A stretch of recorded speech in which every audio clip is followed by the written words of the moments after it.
নমস্কাৰ মই পিংকিয়ে মোৰ চেনেল জ্ঞান আলোড়নলৈ আপোনালোক সকলোকে পুনৰবাৰ স্বাগতম জনাইছোঁ। আজি বহু দিনৰ বিৰতিৰ পাছত আপোনালোকৰ বাবে আন এখন কিতাপ লৈ আহিছোঁ আৰু এই কিতাপখনৰ নাম হৈছে সূৰুযমুখীৰ স্বপ্ন আৰু এই কিতাপখনৰ লেখক হৈছে সৈয়দ আব্দুল মালিক। গ্ৰন্থখনৰ আলোচনালৈ যোৱাৰ আগতে সৈয়দ আব্দুল মালিক ডাঙৰীয়াৰ বিষয়ে দুআষাৰমান ক'বলৈ ওলাইছোঁ। তেখেতৰ জন্ম হৈছিল 1919 চনত গোলাঘাটৰ নাহৰণিত।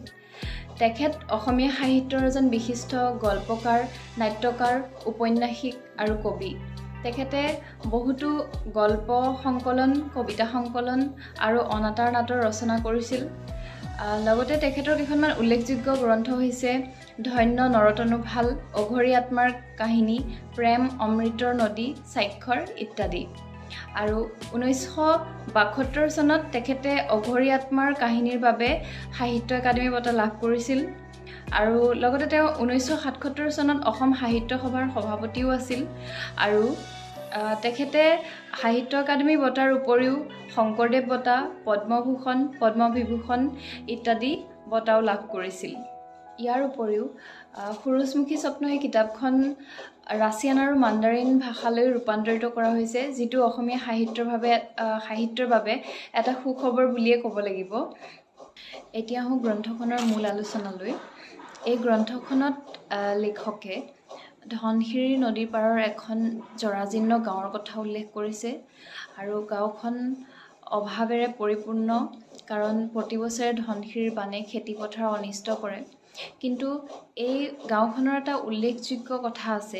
এই কথাটো হ'ল যে গাঁওখনত কেইবাটাও সম্প্ৰদায়ৰ লোকে একেলগে বাস কৰে। তাৰ ভিতৰতে আছে হিন্দু, মুছলমান, মিকিৰ, নেপালী আদি। আৰু এই সম্প্ৰদায়কেইটাৰ মাজত খুব বেছি মিলা প্ৰীতি দেখা যায়। তেওঁলোকৰ বিভিন্ন উৎসৱ পাৰ্বণত ইটো সম্প্ৰদায়ৰ লোকে আনটো সম্প্ৰদায়ক সহায় কৰে। তেওঁলোকৰ খেতি বাতি বা তেওঁলোকৰ বেমাৰ আজাৰ হ'লে বা তেওঁলোকৰ যিকোনো সমস্যাত ইটো সম্প্ৰদায়ে সিটো সম্প্ৰদায়ক সম্পূৰ্ণ সহায় কৰে আৰু সেয়েহে তেওঁলোকৰ মাজত এডাল সম্প্ৰীতিৰ এনাজৰীও দেখা যায় আৰু তেওঁলোকে কোনোদিন ভাষা, জাতি, বৰ্ণক লৈ ভেদাভেদ কৰা দেখা নাযায়। এইখন গাঁৱৰে এজন সফল ডেকা, যি এই কাহিনীভাগৰ মুখ্য চৰিত্ৰ ৰূপায়ণ কৰিছে, তেওঁৰ নাম হৈছে গুলছ। গুলছৰ আকৌ একেখন গাঁৱতে এগৰাকী প্ৰেয়সীও আছে আৰু সেই প্ৰেয়সীগৰাকীৰ নাম হৈছে চেনিমাই। এদিন গুলছে থিৰাং কৰিলে যে তেওঁ প্ৰেয়সী চেনিমাইক পলুৱাই আনিব আৰু সিদ্ধান্ত মৰ্মে চেনিমাইক পলুৱাইও আনিলে। কিন্তু দুয়োখন ঘৰৰ পৰা মান্তি নহ'ল। চেনিমাইৰ দেউতাকে চেনিমাইক ঘৰলৈ উভতাই লৈ গ'ল আৰু গুলছৰ দেউতাকেও গুলছৰ এই কামত অসন্তুষ্ট হৈ গুলছক ঘৰৰ পৰা উলিয়াই দিলে, লগতে সা সম্পত্তিৰো একো ভাগ নিদিলে। তাৰপিছত পুতেকৰ হৈ মাত মতাৰ বাবে গুলছৰ মাককো দেউতাকে ঘৰৰ পৰা উলিয়াই দিয়ে। পাছত গুলছ আৰু মাকে গাঁৱৰ এমূৰে এটা পঁজা সাজি থাকিবলৈ লয়। গুলছে নদীৰ সিপাৰে পাম এখনত খেতি কৰা আৰম্ভ কৰে, লগতে হাবি ভাঙি খেতিৰ বাবে পথাৰো উলিয়ায়। পাছত গুলছে ভাবে যে সি পামৰ ওচৰতে ঘৰ সাজিব, কিন্তু মাক তালৈ যাবলৈ অমান্তি হয়। তাৰপাছত দেউতাকৰ টান নৰিয়া হোৱাত গুলছৰ মাক দেউতাকৰ ওচৰলৈ গুচি যায় আৰু গুলছ একেবাৰে অকলশৰীয়া হৈ পৰে।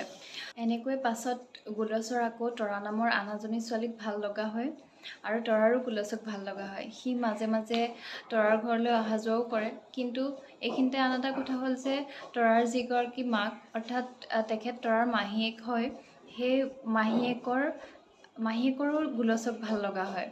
আৰু এইখিনিতে আৰু এটা কথা উল্লেখ কৰিবলগীয়া যে তৰাৰ যিগৰাকী মাক বা মাহীয়েক, তেখেতৰ নাম হৈছে কপাহী আৰু এই কপাহীৰো এটা ধুনীয়া কাহিনী আছে। আৰু এই কপাহী আচলতে কেনেকৈ তৰাৰ মাহীয়েকৰ পৰা মাক হ'ল, ইয়াৰো এটা ধুনীয়া কাহিনী আছে। কিন্তু কিছুমান নিয়মৰ বাবে মই এই গোটেই কাহিনীভাগ ইয়াত উপস্থাপন কৰিব নোৱাৰিম। সেয়েহে আপোনালোকক এই সূৰুযমুখী স্বপ্ন কিতাপখন পঢ়িবলৈ অনুৰোধ জনালোঁ। কপাহীৰ যদিও গুলছক ভাল লাগে, কিন্তু গুলছে তৰাৰ লগত সংসাৰ কৰাৰ কথাহে ভাবে। সেয়েহে সি পামৰ সিপাৰে এটা ঘৰ সাজিলে আৰু সেই ঘৰটোতে তৰাৰ সৈতে সুখৰ সংসাৰ কৰাৰ সপোন দেখিবলৈ আৰম্ভ কৰিলে। তাৰপাছত এদিন গুলছে তৰাক পলুৱাই নিয়াৰ কথা ভাবিলে আৰু তৰা আৰু গুলছ দুয়ে সিদ্ধান্ত কৰিলে যে সিহঁতি এদিন পলাই যাব। কিন্তু পলুৱাই নিবলৈ তৰাক যিদিনাখন গুলছে পলুৱাই নিবলৈ আহে সেইদিনাখন দুৰ্ভাগ্যবশতঃ কপাহীৰ লগতহে গুলছৰ বিয়া হৈ যায়। আৰু শেষত এই কথা তৰাই জানি তৰা একেবাৰে মৌন হৈ ৰয়। কিন্তু যিয়ে হওক কপাহীৰ লগতে তৰাকো গুলছে পামৰ ঘৰলৈকে লৈ যায় আৰু এইদৰে তেওঁলোকৰ সংসাৰখন সুন্দৰভাৱে চলি আছিল। যদিও তৰাৰ মন একেবাৰে মৰা বা মন একেবাৰে বেয়া, কিন্তু গুলছৰ মাটি বাৰী টকা পইচা আৰু ধানেৰে একেবাৰে সম্পূৰ্ণ এখন ধুনীয়া ঘৰ ভালদৰে চলি আছিল।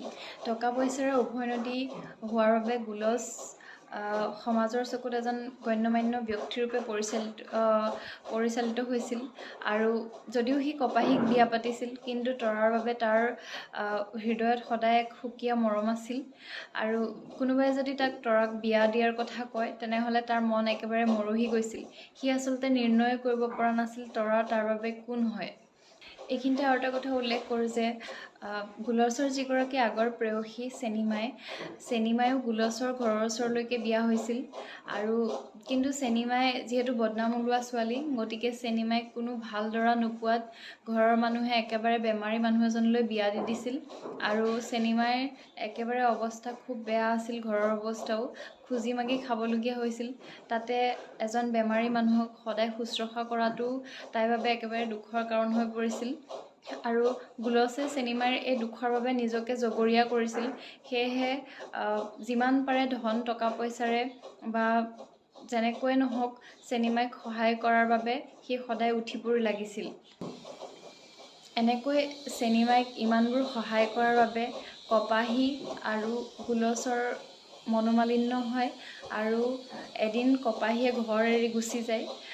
পাছত তৰা আৰু গুলছে সুখেৰে সংসাৰ আৰম্ভ কৰে।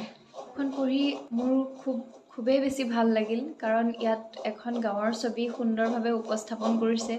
গাঁৱৰ বোকা পানী, শাওনৰ পথাৰ বোকাৰ গোন্ধ আৰু আঘোণৰ সোণোৱালী শস্যৰে ভৰপূৰ গাঁও এখনৰ কথা, লগতে বিভিন্ন সম্প্ৰদায়ৰ লোকসকলৰ মাজত মিলা প্ৰীতিৰ সম্প্ৰীতিৰ এনাজৰীৰে বান্ধ খাই থকা এখন গাঁৱৰ ছবি বৰ সুন্দৰকৈ উপস্থাপন কৰিবলৈ সক্ষম হৈছে।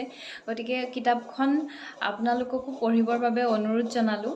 আৰু লগতে যদি মোৰ ভিডিঅ'টো ভাল লাগিছে তেনেহ'লে লাইক, কমেণ্ট আৰু শ্বেয়াৰ কৰিব। লগতে মোৰ চেনেলটো ছাবস্ক্ৰাইব কৰি দিবৰ বাবে অনুৰোধ জনালোঁ। ধন্যবাদ।